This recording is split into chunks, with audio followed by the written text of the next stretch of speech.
আসসালামু আলাইকুম, সবাইকে স্বাগত জানাচ্ছি আইসিটি বাংলাদেশ নিবেদিত। আমি সেভেন মাসুম। আজকের এই ভিডিওতে কথা বলবো কিভাবে আমরা প্রোগ্রামিং ল্যাঙ্গুয়েজ সিলেক্ট করব বা আমাদের নিজেদের জন্য চয়েস করব। সো এটা একটা আসলে প্রশ্নের ব্যাপার, মানে চিন্তার ব্যাপার। এটা এত সহজ না।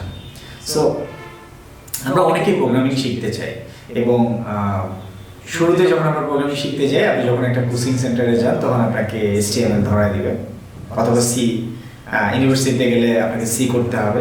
যে কোনো জায়গায় যান, মানে এক একজন এক একটা দিকে আপনাকে, ওই যে এখানে যেরকম একজন সি প্লাস প্লাস দিচ্ছে, একজন রুবি দিচ্ছে, একজন জাভা দিচ্ছে, আপনি স্ক্রিনে দেখতে পাচ্ছেন পাইথন দিচ্ছে, জাভাস্ক্রিপ্ট দিচ্ছে, যে যার ইচ্ছা মতে আপনাকে দিচ্ছে। বাট আমার প্রশ্নটা হলো, আপনি কি সেম এই পিকচারটার মতোই? সো আমরা কিভাবে সিলেক্ট করব আমাদের প্রোগ্রামিং ল্যাঙ্গুয়েজ, বা আমরা কিভাবে আমাদের ক্যারিয়ারের জন্য বেস্ট প্রোগ্রামিং ল্যাঙ্গুয়েজটা বুঝবো যে এটা আমার জন্য ভালো? সো এই জায়গাটায় যে ভুলগুলো করি আমরা, সেটা হচ্ছে আমরা মানে নিজের মতো করে ইউটিউবে কিছু একটা দেখে ওটা দিয়ে শুরু করে দেই, তারপরে যাই হচ্ছে কিছুদিন পরে ভালো লাগে না, অন্য একটাতে যাই। হয়তো আমরা দেখা যাচ্ছে সি প্লাস প্লাস শিখে তারপরে দেখা যাচ্ছে যে না, এটা হচ্ছে এখন পাইথন অনেক ভালো, বা সি শার্প আরো ভালো, বা আমি যখন যেটা আমার আসলে এক এক সময় এক একটা, এটা না ওটা, ওটা না এটা, এভাবে করতে করতে দেখা যাচ্ছে আমাদের সময়টাই নষ্ট হচ্ছে।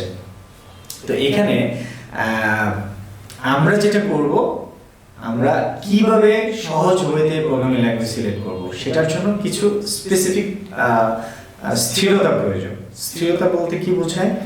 সেটা হচ্ছে আমাদের টপ লেভেলের প্রোগ্রামিং ল্যাঙ্গুয়েজের ভিডিও বানানো আছে, বা প্রোগ্রামিং শুরু করার ধাপগুলো বলা আছে। এরকম ভিডিওগুলো আগে দেখবেন, দেখার পরে আপনি বুঝতে পারবেন যে আপনার জন্য বেস্ট কি।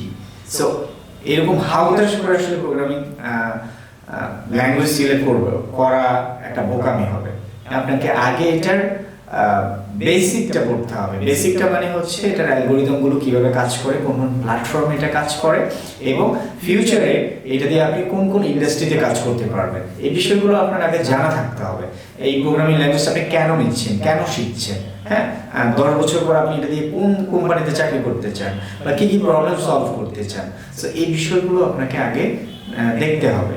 সো ভাইয়া, সিনিয়র ভাই এটা করে আপনি এটা করবেন, আসলে এরকম কিছু না। আমি সি শার্প নিয়ে কাজ করি, জাভা নিয়ে কাজ করি, জাভাস্ক্রিপ্ট নিয়ে কাজ করি, এবং আমি টিউটোরিয়াল তৈরি করার জন্য দেখা যাচ্ছে আমার অন্যান্য যে ল্যাঙ্গুয়েজগুলো আছে সেগুলো আমার দক্ষতা প্রয়োজন, অ্যান্ড্রয়েডের যেগুলো আছে সেগুলো। তো আমি আসলে মূলত হচ্ছে মানুষকে অ্যাডভাইস করার জন্য আমি মূলত এগুলোকে রিসার্চ করি, পড়াশোনা করার চেষ্টা করি এগুলোর উপরে। কিন্তু আমার স্পেসিফিক একটা প্রোগ্রামিং ল্যাঙ্গুয়েজ আছে যেটাতে আমি কাজ করি, সেটা আমি সি শার্প নিয়ে কাজ করি। সো এখন অনেকেরই ভিডিও দেখার পর হয়তো সি শার্প করার জন্য আগ্রহ তৈরি হবে। আসলে এরকম না।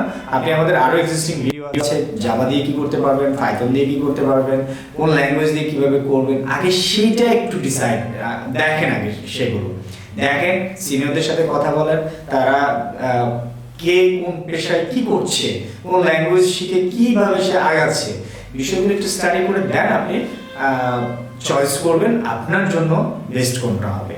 সো আজকে এই পর্যন্তই। আমাদের পরবর্তী ভিডিও দেখার জন্য শুভকামনা থাকলো। খোদা হাফেজ।